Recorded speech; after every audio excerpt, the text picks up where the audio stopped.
Atos capítulo 4, versículo 13. Atos 4, 13. Uma rápida meditação neste versículo.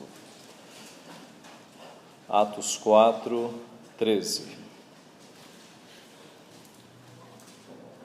Ao verem a intrepidez de Pedro e João, sabendo que eram homens iletrados e incultos, admiraram-se e reconheceram que haviam eles estado com Jesus. Vamos orar.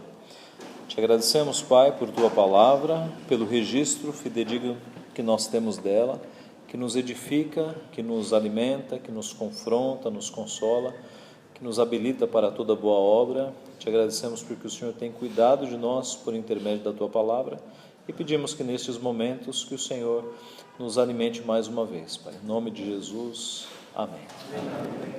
Meus irmãos, grande parte das pessoas que estão ao nosso redor e não são crentes, não leem a Bíblia. E boa parte delas só tem acesso às coisas de Deus olhando para nós. Porque se não leem a Bíblia, a única chance de eles aprenderem um pouco sobre Deus e sobre quem era Jesus Cristo é olhando para nós, como se nós fôssemos um livro mostrando quem é Jesus Cristo. A questão é, nós temos agido como quem tem tido companhia com Jesus, como quem tem diariamente estado com Jesus? Aqui no nosso texto, que é um texto muito rico, mostra Pedro e João naquele terrível tribunal chamado Sinédrio, um tribunal de judeus, de anciãos, cerca de 30, 40 homens, um tribunal terrível.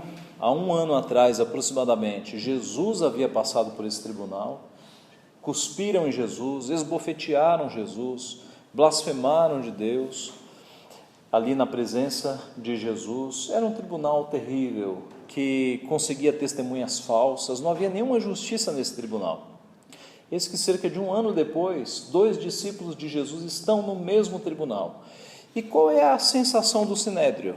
Qual é a experiência do Sinédrio com estes homens? Veja o final do versículo. Reconheceram que haviam eles estado com Jesus. Não é possível, esses homens estiveram mesmo com Jesus. Não há dúvida de que eles são culpados, eles estiveram com Jesus. Por quê? O começo do versículo. Ao verem a intrepidez de Pedro e de João. A falta de medo daqueles homens, de fato, denunciava que eles haviam estado com Jesus. Meus irmãos, a Bíblia diz que nós não devemos temer homens, nós só devemos temer a Deus. E quem anda com Jesus, quem já esteve ou tem estado com Jesus, não tem medo de ninguém. Esse tribunal era terrível. Pedro e João sabiam o que havia acontecido com seu mestre há um ano atrás, mas eles estavam ali sem medo. Ao verem a intrepidez de Pedro e João, eles disseram: estes homens de fato estiveram com Jesus. Então o crente, e especialmente o pastor, o missionário, a missionária, aqueles servos de Deus que têm estado com Jesus, não podem ter medo de nada deste mundo. Nós só devemos temer ao nosso Deus.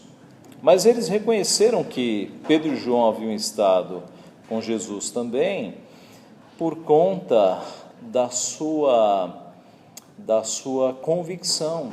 Eles eram homens iletrados, né? O texto diz aqui, sabendo que eram homens iletrados. A palavra iletrado no grego é agramatai, sem gramática, numa tradução literal. Mas, na verdade, a ideia é que eram homens não iniciados nas leis, não eram fariseus, não eram homens que tinham conhecimento da lei judaica, eram homens iletrados nesse sentido. Eles não eram iniciados na lei judaica. E como é que eles falavam com tanta convicção das coisas que eles haviam aprendido com Jesus Cristo? Sem dúvida, estes homens estiveram com Jesus. Há um ano atrás, esta foi a mesma impressão do Sinédrio com relação a Jesus.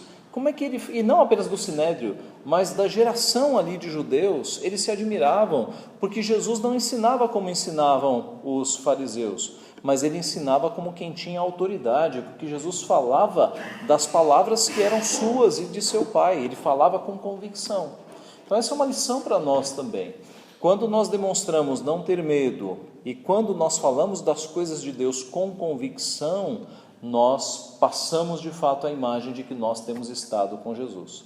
Há pouco tempo atrás, pouquíssimas semanas, talvez dias, a minha esposa foi numa médica e ela voltou admirada, porque a médica falou do Espiritismo com uma convicção para ela. A médica não se acanhou e evangelizou lá, espiritualizou, né? Evangelizou não, espiritualizou lá a minha esposa, com tanta convicção, que a minha esposa voltou falando, puxa vida, eu fiquei pensando, uma espírita me falou daquelas coisas com tanta convicção, e às vezes a gente não vê os crentes falarem com tanta convicção, especialmente nós, meus irmãos, nós temos que ter toda a convicção, né? Fruto de que nós estamos diariamente com o nosso Senhor. E por fim, estes homens se admiraram e perceberam que Pedro e João haviam estado com Jesus, porque eles eram homens incultos, mas eles falavam ali com tanta convicção. A palavra incultos aqui no grego é idiotai, de onde veio o idiota, mas a ideia não é que esses homens eram bobos, mas é que eles não tinham funções na época, eles não eram profissionais, eles eram ex-pescadores. Como é que ex-pescadores, não iniciados na lei de Deus, estão falando com tanta convicção, com tanta intrepidez? A Bíblia fala, o nosso Senhor Jesus, por meio de Paulo, nos diz, lá na primeira carta aos Coríntios, que Deus não escolheu as pessoas de nobre nascimento, nem os poderosos deste mundo, mas escolheu as pessoas que não são, a fim de reduzir as que são. Escolheu as coisas loucas do mundo para colocar em vergonha aqueles que se acham salvos. Resumindo, nos escolheu, vasos de barro, não é? Para que nós preguemos o Evangelho. Ninguém aqui tem nobre nascimento, ninguém aqui tem posições, altos postos na sociedade, mas é com este povo simples, com ex-pescadores, que Jesus forma o seu povo. E eis aqui ex-pescadores, homens simples, impressionando o sinédrio, ao ponto deles dizerem, de fato, estes homens estiveram com Jesus. Irmãos, que seja assim conosco também, que por onde quer que nós passemos, as pessoas olhem diferente e pensem, olha, essa daí tem estado com Jesus, se parecem com Jesus. Que Deus nos dê essa graça, né? Muito mais do que termos conhecimento, que é altamente necessário, que esse conhecimento desça ao nosso coração e aos nossos braços e às nossas pernas, para que nós nos pareçamos com Jesus, porque nós somos discípulos dele, nas nossas palavras, nas nossas ações, reações, em tudo que a gente faz, para que as pessoas olhem para nós e, à semelhança do que foi feito aqui, concluam, este aí tem estado com Jesus. Que Deus então nos abençoe.